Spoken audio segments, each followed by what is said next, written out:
এখনো একদম কন্ট্রোল রুমে ওই যে পাঁচতলায় ওই যে সিসি ক্যামেরা কন্ট্রোল রুম। কি সমস্যা বুঝতেছেন না? এখানে বারবার ফোন কেটে দিচ্ছে, এখানে আছি আমরা। এই যে ট্রেনের এটা একটা অস্বাভাবিক মৃত্যু এখন পর্যন্ত। তথ্য প্রযুক্তি ব্যবহার করে তার যে মোবাইল ফোনটা ছিল আমরা তাৎক্ষণিকভাবে উদ্ধার করে তার মোবাইল ফোনের সূত্র ধরে আমরা তার পরিবারের সাথে যোগাযোগ করেছি এবং এই দুঃসংবাদটা তার পরিবারকে আমরা জানিয়েছি। জানানোর পরে তারা হয়তো কিছুক্ষণের মধ্যে চলে আসবে। আর সে বিজ্ঞান বিভাগেই পড়তো। আমরা তার সহপাঠীদের সাথে দু একজনের সাথে কথা বলেছি, কথা বলে নিশ্চিত হয়েছি আর কি। আমরা সিসি ক্যামেরা ফুটেজে এখন পর্যন্ত যেটা দেখতে পাচ্ছি যে সে একাই উঠেছে এবং 4:54 সময় সে সেখানে ইন করে এবং প্রায় ঘন্টাখানেক সে সেখানে অবস্থান করে এবং তারপর 5:42 সময় সে সেখান থেকে পড়েছে।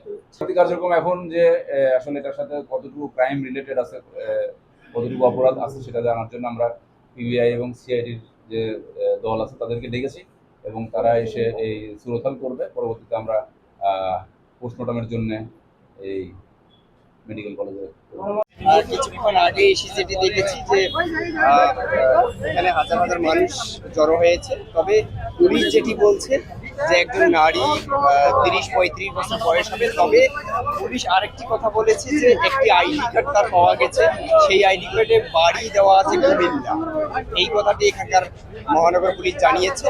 তবে পুলিশ আরেকটি কথা বলছে যে এখান থেকে লাশ নিয়ে যাওয়ার পরে তারা বিস্তারিত জানাবে। এতক্ষণ পর্যন্ত আমরা কিছুই জানতে পারিনি ওইটুকু কথা ছাড়া।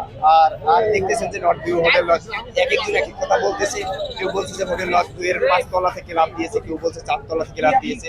এটি সঠিক হওয়া যাবে যতক্ষণ না পুলিশ সিসি ক্যামেরা ফুটেজ বা অন্যান্য উদ্ধার করে তারপর আমাদেরকে জানাবে। আমরা আমার দোকান এখানে, আমি পাশে দোকান থেকে শুনে এসে আমরা দৌড়ে এসে যখন দেখি তখন আমরা এখানে জানতে পারি যে 9 তলার উপর থেকে পড়ছে। মহিলার মুখও দেখেছি, ওটা মহিলা, বোরকা পরা ছিল। এটুকুই আমরা। মৃত্যুটা কি মনে হয় এটা তো এখন তদন্ত না করা পর্যন্ত বলা মুশকিল।